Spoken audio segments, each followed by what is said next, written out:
I was 31 when my father passed away. My name's Caleb, and by then, I was already used to being the outsider in my own family. Not the black sheep exactly, more like the invisible one. I'd moved out at 19, worked 2 jobs through college, built a life without relying on anyone. No handouts, no favors.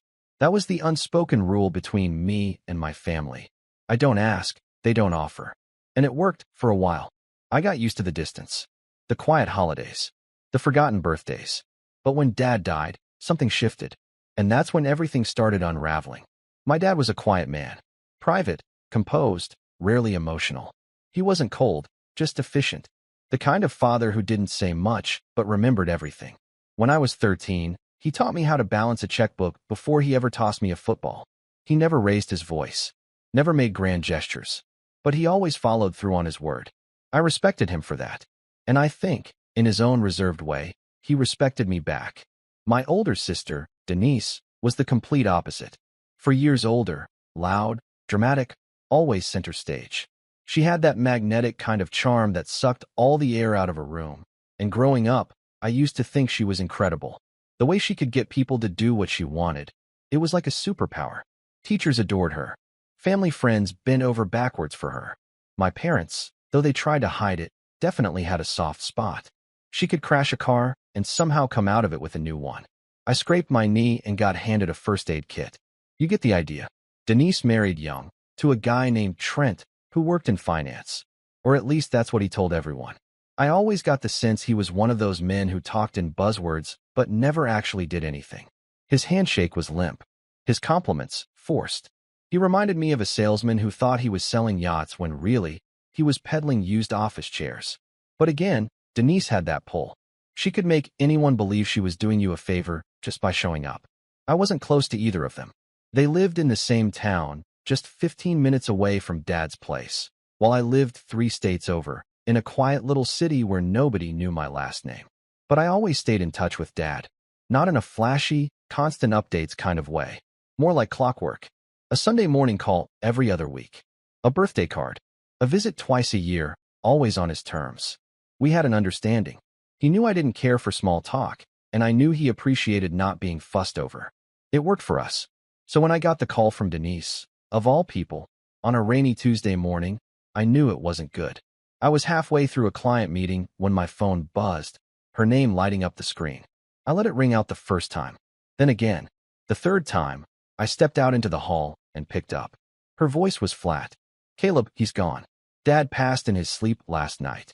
Just like that. No preamble. No warning. I leaned against the wall, the weight of it hitting slower than expected. I felt more cold than shocked. He'd had heart problems over the years, sure, but nothing urgent. Nothing that screamed this was coming. Are you serious? I remember asking, not because I doubted it, but because that was all my brain could process. He's gone, she repeated. I already made arrangements. The funeral's Friday. That was it. No asking if I was okay. No checking if I could make it. Just a statement of fact, followed by a controlled silence. I flew in the next day, landed just after dusk.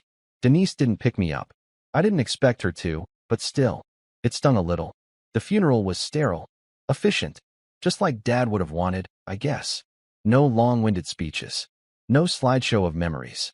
A plain wooden casket, a brief eulogy, and a reception in the community center with cheap coffee and finger sandwiches. Denise stood near the front, wearing a sleek black dress that looked more like gala attire than morning wear.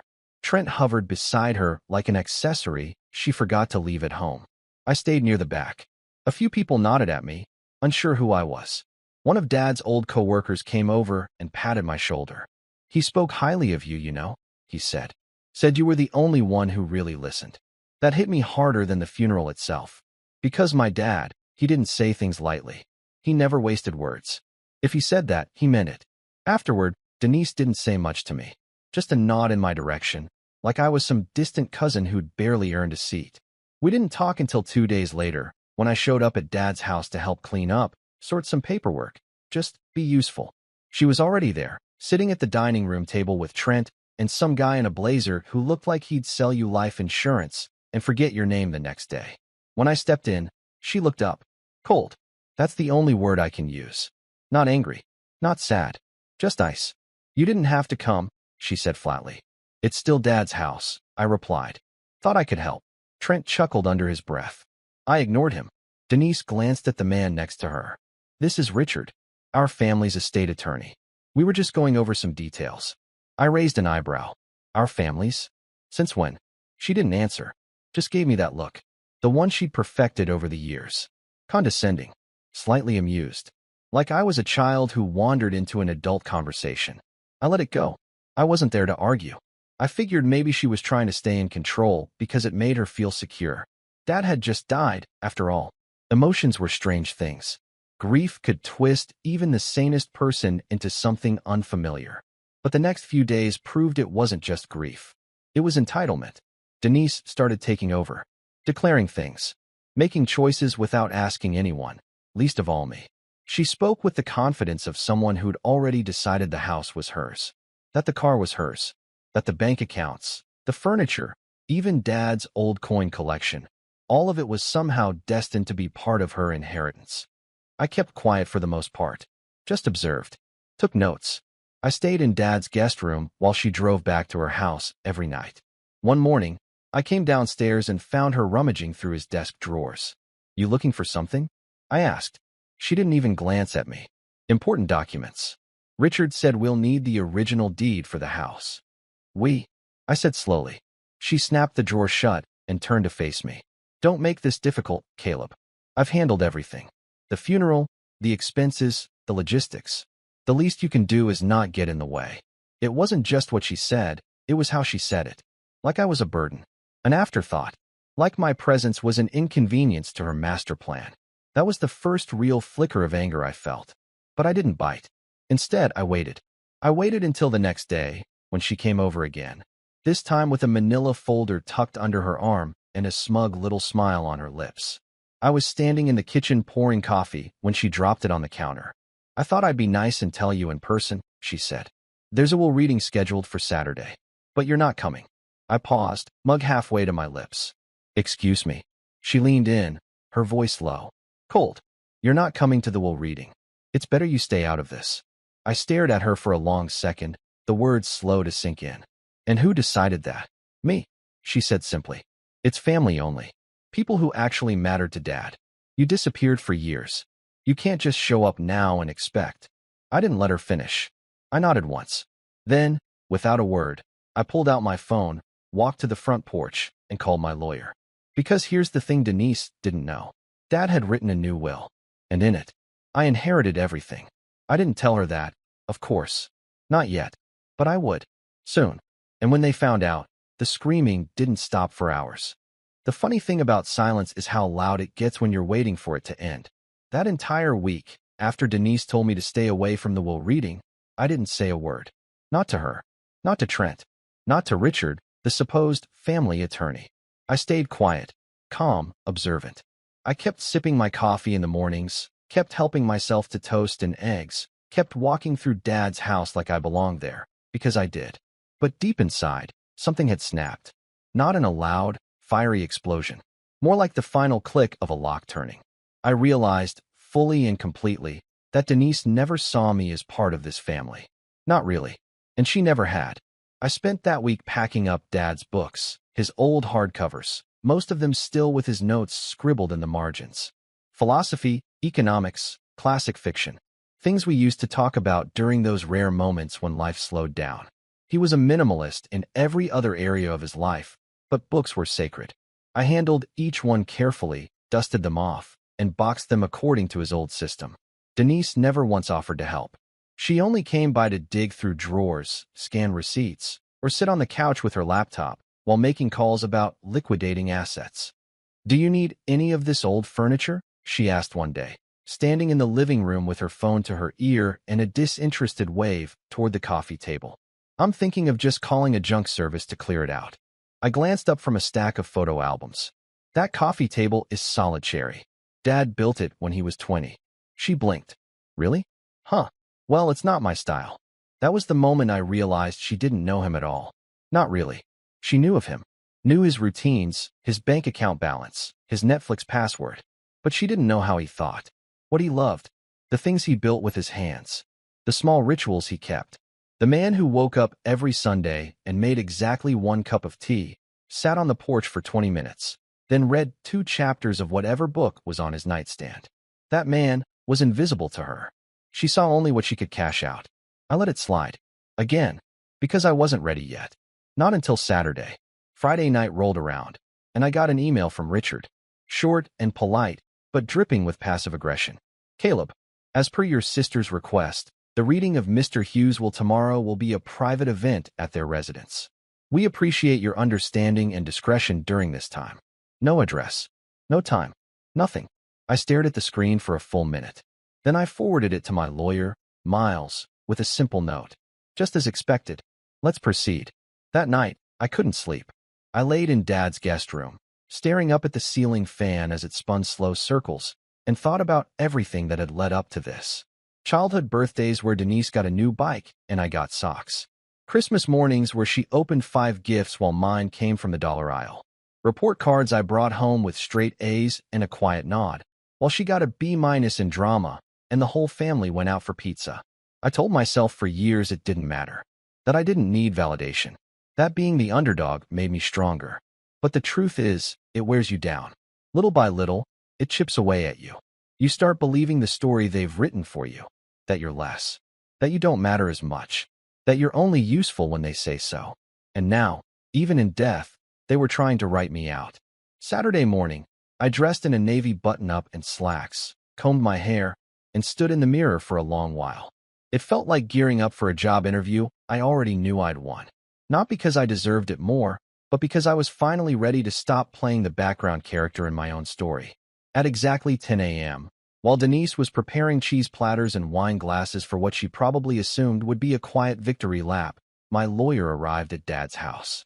Miles is in his late 40s, sharp as a tack, and always dressed like a man who sleeps in his tailored suits. He carried a thin leather portfolio and a calm smile. You sure you want to do it this way? He asked as I handed him the spare key to the house. She wanted to play games, I said. So let's show her what happens when she loses. We drove over in silence. Denise lived in a gated neighborhood full of houses that looked designed by the same bored architect. Big windows, cold white stone, and overpriced landscaping. Her front door was already open when we arrived. Music playing low, the murmur of voices inside. I spotted Richard standing near the entrance, glancing at his watch like he had somewhere better to be. Denise saw me first. Her smile dropped instantly. What are you doing here? She snapped, marching toward the door in her heels. I was invited, I said smoothly, stepping aside so Miles could enter behind me. Her eyes flicked to him, confused. Who? Miles Carter, he said calmly, holding out a card. Caleb's legal representative. I believe we have business to discuss. She didn't take the card. This is private. Family only. You can't just crash. That's where you're wrong, Miles said. The most recent and legally binding version of your father's will names Caleb Hughes as the sole executor and primary beneficiary of the estate. As such, he reserves the right to be present for any reading or discussion regarding said estate. Her mouth opened, then shut, then opened again. Trent appeared behind her, looking vaguely alarmed. Is this some kind of joke? No, I said, meeting his eyes. But it's about to get real serious. We walked past them into the living room.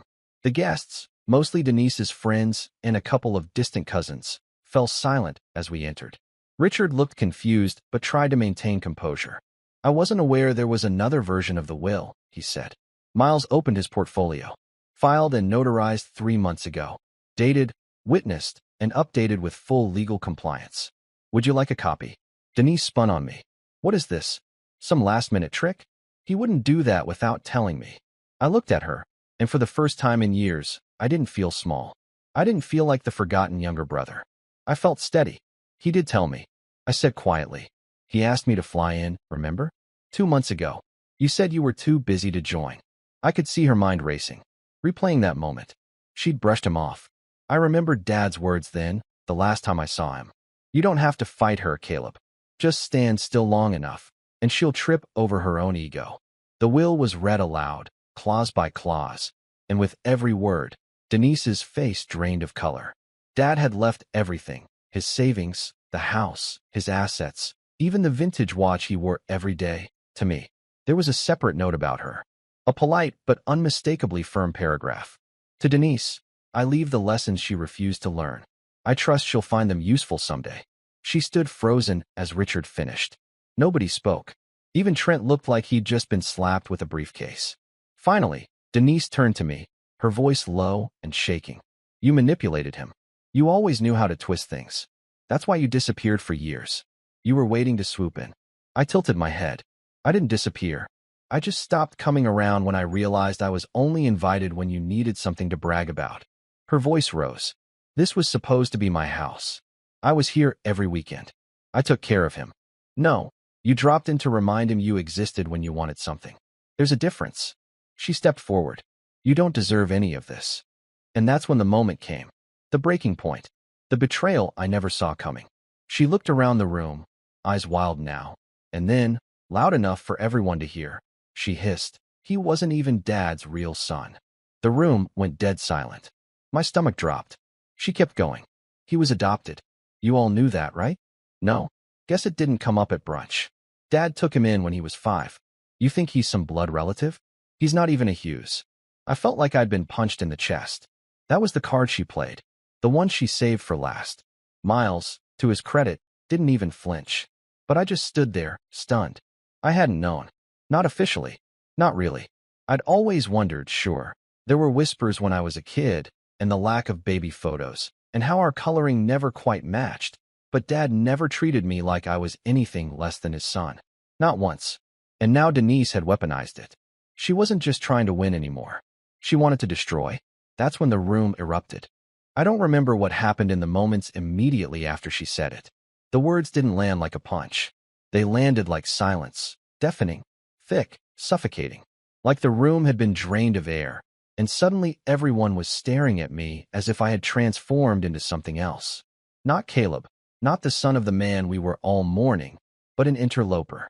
A stranger. A name on a will that didn't belong. I think I heard someone gasp. Maybe it was Trent.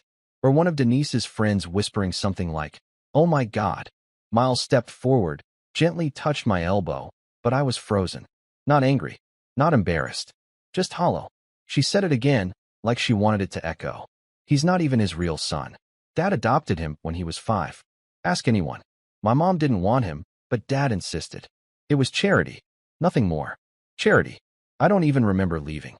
1 second I was in that sterile, over-decorated living room full of wine glasses and mid-tier chandeliers, and the next I was outside, walking down the sidewalk like I had somewhere to be. I left my car behind. I just needed to move. I didn't want to give her the satisfaction of seeing me break, but something had cracked. Deep. I walked for over an hour. Past the rows of perfect houses. Past the coffee shops I used to visit when I came home. Past a small park I vaguely remembered playing in as a kid. I sat on a bench and stared at a patch of grass until the sun started dipping behind the trees. That's when the weight came down on me, full force. All those years. Every moment I spent thinking I was just less than because of favoritism. Every birthday I shrugged off. Every Christmas where I told myself I was fine getting a sweater while Denise got a vacation to Cabo. Every holiday I told myself it wasn't personal. That I wasn't being excluded, just overlooked. And now I had to question everything. Not just my sister's cruelty, but the roots beneath it. The truth of it. What if I was the outsider? What if Dad kept the truth from me to protect me, and Denise just threw it in my face because deep down, she believed it made her superior? Was that why he never talked about his first marriage? Why he never had photos from before I turned 5? Was I clinging to a version of him that was too idealized to be real? I texted Miles and told him I'd be unreachable for a while. Then I shut off my phone and checked into a cheap hotel on the edge of town. I needed space. From all of it. I stayed there for 4 days. No calls. No emails. Just silence. I ate vending machine snacks and watched reruns on cable. I didn't touch the folder Miles had given me with the full copy of the will. I couldn't even bring myself to open it. It sat on the bedside table like a reminder I didn't want. Every time I looked at it, I could hear Denise's voice in my head. He's not even his real son. I thought about leaving. Just packing up and flying back home, leaving the house to rot, handing the whole mess to lawyers. Let Denise think she'd won something. Let her choke on the hollow victory of driving me away. But something stopped me. I don't know if it was pride or spite. Or maybe that quiet little voice that had always whispered to me during the hardest moments. You don't quit. You rebuild. So I drove back. When I walked into Dad's house again, it felt like stepping onto sacred ground. The air was still. The scent of cedar from his old pipe collection still hung faintly in the living room. His jacket was still draped over the back of the armchair where he always read. The house didn't care about bloodlines. It remembered who lived there, who stayed, who showed up. I unpacked my bag in the guest room, and then, finally, I opened the folder Miles gave me. I read every word of that like it was scripture. Not just the part where he left me everything, but the letter tucked in the back, handwritten on yellowing stationery. It was dated nearly 2 years ago. Caleb, if you're reading this, it means I'm gone. I won't pretend I was the most affectionate father or the easiest man to understand. But I need you to know something without question. You are my son. Not by accident. Not by obligation. By choice. I chose you the moment I met you. You were 5, terrified, clinging to a blanket with holes in it. Your mother didn't want to keep you, and neither did the system. But I saw you, and I knew. In that instant, I was supposed to be your father. I never told you because I didn't want it to feel like a caveat. You were never my adopted son. You were always just mine. I'm sorry if Denise made you feel less than. That was my failure, not yours. I tried to even the scales, but I know I fell short. This house, my savings, the things I've built, they're not payment. They're not compensation. They're just a thank you for being my greatest decision. Take care of yourself. Live a full life. And remember, blood never made a family. Love did. Dad. I cried for the first time in years. Not the silent kind. Not the dignified, one tear down the cheek type. I cried like a kid. Like a 5-year-old with holes in his blanket and no one left who wanted him. Until one man changed everything. That night, I knew I wasn't going to run. I was going to rebuild. The first thing I did was clean out the garage. I spent 2 days going through every dusty box, every tool, every paint-stained rag Dad left behind. I found his old project logs, meticulous, handwritten notes on every home repair he ever did. I scanned every page, saved it, preserved it. Then I tackled the basement. Denise had never even stepped foot down there unless she was looking for wine. I found old photo albums, tax returns dating back to 1996, even a few cassette tapes labeled with things like Caleb's first day of school and Lake Trip, 2001. I didn't even own a cassette player, but I ordered one online just so I could hear what was on them. It was slow, meditative work, healing in a way I didn't expect. Meanwhile, Denise sent emails. At first they were casual. Hey, just wanted to check in about the disbursement schedule. Then colder. FYI, the car in the garage technically belonged to Dad and me. I'll be by Friday to collect it. Then petty, you have no right to throw away my childhood things. I'm still grieving, you know. I didn't respond. She showed up once. I didn't let her in. I'll take you to court, she said through the security camera by the front door. I didn't answer. Just watched as she stood there in designer sunglasses, arms crossed, waiting for someone to cave. No one did. I met with Miles once a week, going over every account, every document, every obscure corner of Dad's estate. It was complicated. He had investments in places I'd never heard of, real estate trusts, even a stake in a small local bookstore that had his name listed as a silent partner. We combed through everything. I was methodical, careful. Dad would have liked that. At some point, I realized something strange was happening. I wasn't just maintaining his legacy. I was stepping into it. One day, I opened a dusty black binder and found all the original business plans for Dad's consulting firm. Notes in the margins, handwritten corrections, a list of client leads from the 90s. And at the very bottom, in all caps, underlined twice, stay small, stay honest. That stuck with me. Over the next few weeks, I started mapping out something new. A small consulting service. Remote, boutique style, offering practical business strategy for small and mid-sized companies that didn't want buzzwords. They wanted results. I used the seed money from one of Dad's old accounts and filed the LLC paperwork myself. Simple. Clean. Exactly the kind of thing he would have respected. I worked late into the nights, fueled by microwave dinners and the soft hum of the ceiling fan. I updated the house piece by piece. Nothing flashy, just bringing it back to life. I even found a few old Polaroids Dad had kept hidden behind his dresser mirror. Me at 6, covered in mud with a toy hammer in my hand, standing beside him as he fixed the fence. It wasn't a perfect photo, but it was proof. I wasn't an outsider. I was his son, and I had roots here, no matter what Denise wanted to believe. Then one morning, while I was cleaning out the attic, I found a box labeled Caleb, do not discard. Inside were dozens of letters. Letters Dad had written, but never sent. Some were to me. Some were about me. Some were just notes to himself, reflections, memories, guilt sometimes, pride always. He had tracked my college years, even the times I went silent. He'd kept printouts of the freelance articles I wrote. He mentioned the first time I visited and brought my own toolkit, how proud he was that I knew how to repair the garbage disposal without help. He wrote, "He's more like me than Denise ever was. But she'll never see it. She wants noise. Caleb builds quietly." That's when I realized I wasn't rebuilding his house. I was rebuilding ours. The house, the will, the letter, those were the gifts. But the real inheritance? It was identity. And Denise had no idea what I was becoming. Not yet. But she would soon. Because the quiet brother she dismissed? He was about to make more noise than she ever could.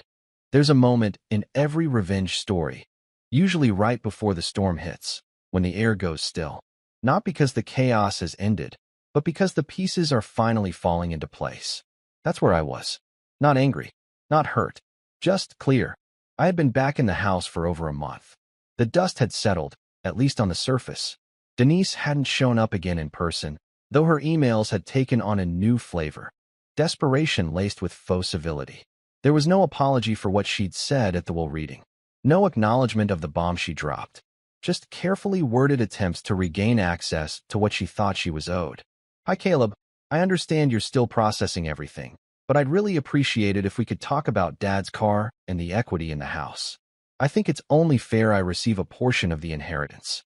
Fair. That word kept popping up. Another read. "I don't want this to get messy. It's bad for the family. Let's try to resolve this without lawyers." As if she hadn't already tried to weaponize the one thing she thought could erase me. I ignored her messages. Not because I was afraid of confrontation, but because I was working on something. Something big. See, Denise had spent her entire adult life skating on entitlement. She was used to getting what she wanted by making noise.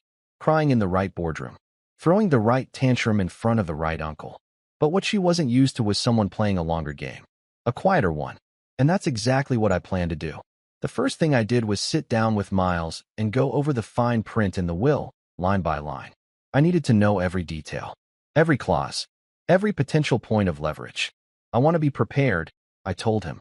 "Not just to protect the estate, but in case she tries something." He nodded. Smart. She's not the type to give up quietly. He was right. 2 weeks later, a notice arrived from a firm representing Denise. A formal request to contest the will. They claimed undue influence, lack of mental capacity, and, you guessed it, fraud. "She's saying your father wasn't of sound mind when he changed the will," Miles said, tossing the document onto the table between us. I picked it up, scanned it, and exhaled slowly. "We expected this." "She has no real case," Miles added. The updated will was notarized and witnessed by 2 people with no familial connection. He passed 2 cognitive evaluations within the month it was signed. We have paper trails, medical records, and video footage. Still, it wasn't about winning in court. Denise wasn't playing for the win. She was playing for delay. For nuisance. For drama. She wanted to drag this out. Bleed the estate dry with legal fees. Force a settlement. Which meant I had to do more than defend myself. I had to take the board away from her entirely. That's when I remembered something. Something she probably assumed I'd forgotten. 3 years ago, when I came home for Christmas, I sat at the kitchen table while Dad made coffee. Denise was scrolling on her phone, barely acknowledging us. I remember she mentioned something about a side business she was starting with Trent, a consulting agency for influencers or small brands. Or maybe it was something about digital PR. The whole thing was vague, like most of her projects. But Dad, ever the spreadsheet wizard, had leaned over and asked her, "Have you filed it properly yet?" She'd rolled her eyes. "It's fine, Dad. We used one of those online LLC sites. Took 5 minutes." That memory stuck with me like a splinter. So now, I went digging. Turns out, Denise and Trent had filed their business, Ridgeview Collective LLC, using a mail forwarding service and listed Dad's old P.O. box as the business address. The business had barely made any profit, but it was listed in Dad's financials. Why? Because he'd given them a loan. 50 grand. No repayment plan. No paperwork. I dug deeper. The business had been flagged for several violations by the local business bureau. Unpaid taxes, failure to report changes in structure, and one complaint from a former client who claimed Trent promised a $20,000 brand partnership that never materialized. Interesting. I compiled everything. Miles helped me contact a financial auditor who specialized in legacy asset protection. We traced every payment from Dad's accounts to Denise's business, including one $10,000 wire labeled as family emergency, made just 8 months before he died. It wasn't enough for legal action, but it was enough for leverage, especially when paired with what I found next. Dad had kept a separate, private journal in a locked cabinet in his study. I didn't know the cabinet even existed until I stumbled across the key, taped under the drawer of his desk like something out of a spy movie. Inside were notebooks, one for each year, with entries about finances, house repairs, medical updates, and yes, family matters. One entry from just 5 months before he died stood out. Denise asked for more money today, said it was for marketing materials, but I suspect otherwise. I told her no. She stormed out. I hate that this keeps happening. She doesn't understand boundaries. And another. Trent made another thinly veiled thread about being part of the will. I reminded him it's not his place. Caleb would never say something like that. He doesn't ask. He just shows up when it counts. I took photos, scanned everything. Miles looked through it all and said, "She's walking into a minefield." Exactly what I wanted. But it wasn't just about gathering dirt. I wanted to create something lasting. Not just revenge. Justice. And more importantly, legacy. So I made a call. To my friend Mark, a software developer and former classmate from college.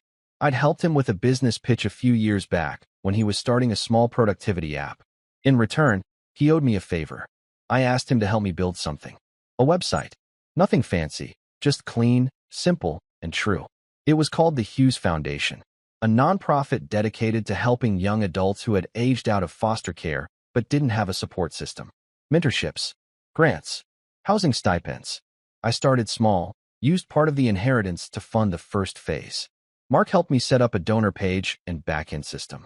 I wrote a mission statement based on Dad's journal entries and the letter he left me.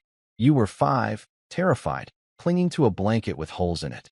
That line sat on the homepage, right under a photo of Dad standing in front of our old house, arms crossed, a faint smile on his face.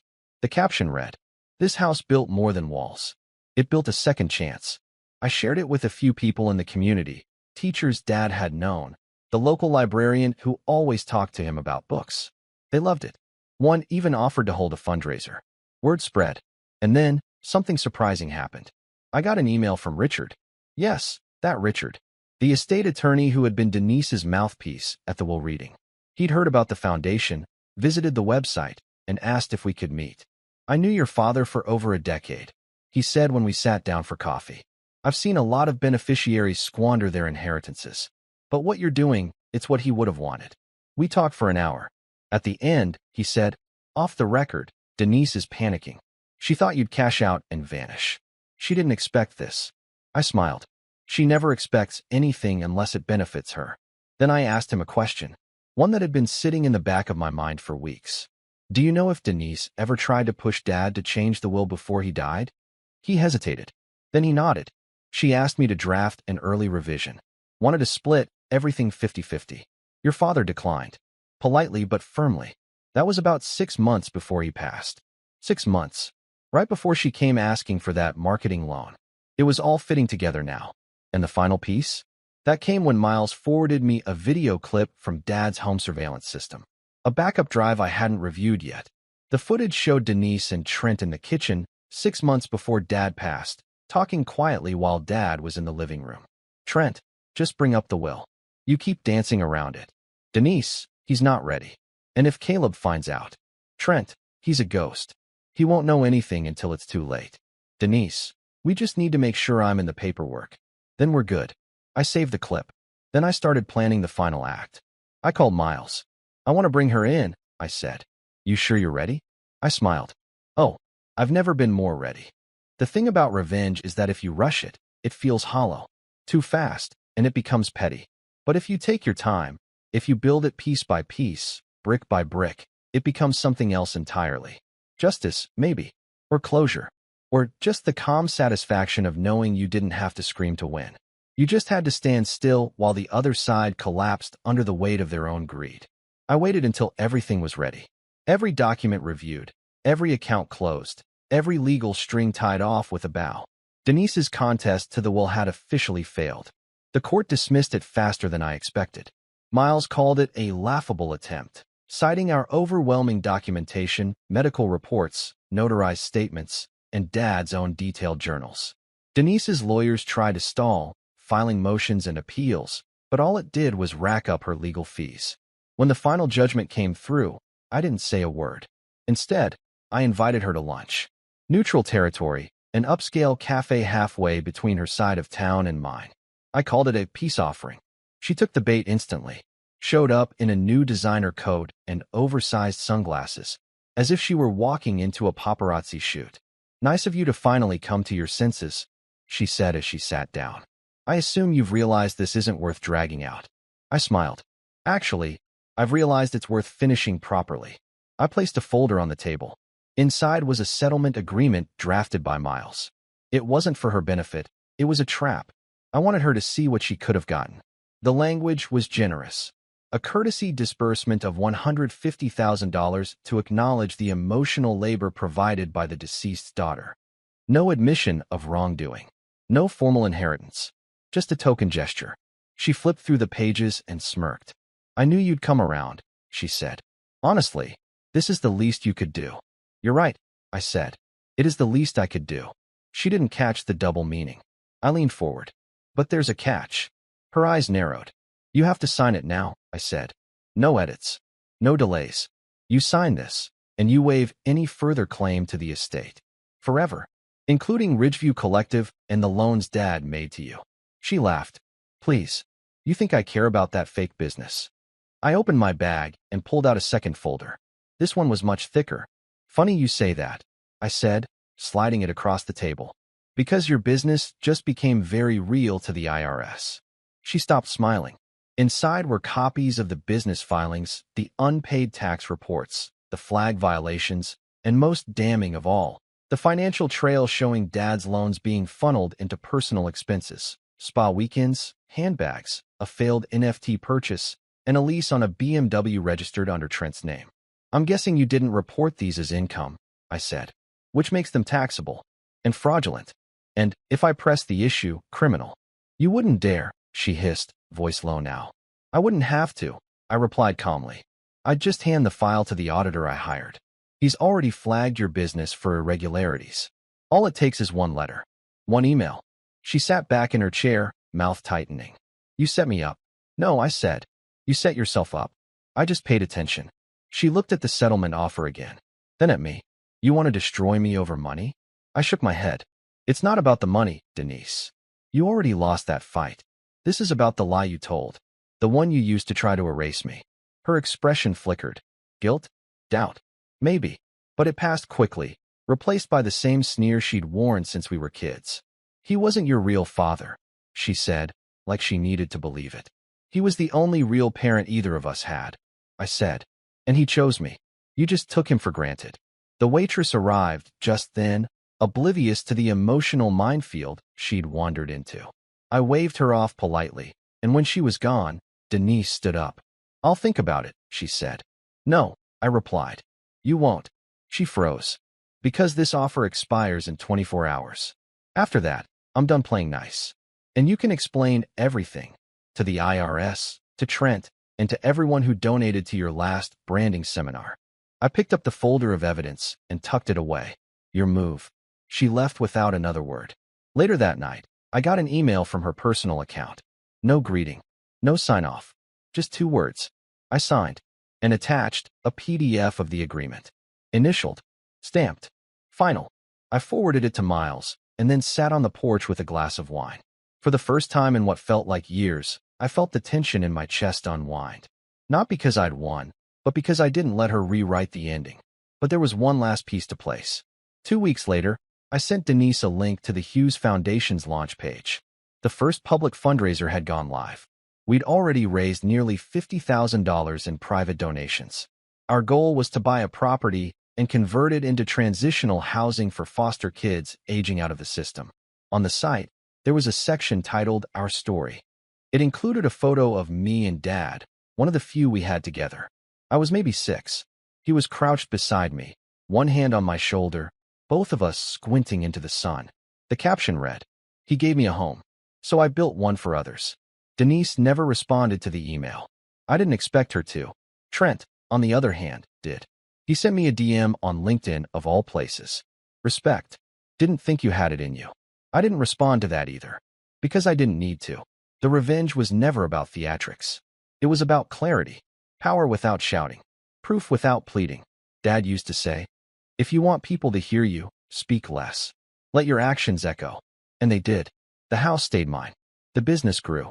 The foundation became something real, something good, not a monument to the pain, but a response to it. I didn't erase Denise. I didn't have to. She erased herself. And as for Dad, I kept his books in a glass case in the study. Every Sunday, I brewed a cup of tea, sat on the porch, and read a few chapters, just like he used to. I kept his rituals, his lessons, his love, and I made sure the world would remember him not as a man who left behind money, but as a man who left behind me. Because in the end, the real victory wasn't the inheritance or the revenge or the silence that followed. It was knowing I became exactly the kind of man he hoped I'd be. And that his last words to me, "You were my greatest decision," were finally something I could believe. Every single day. And that's how the story ends.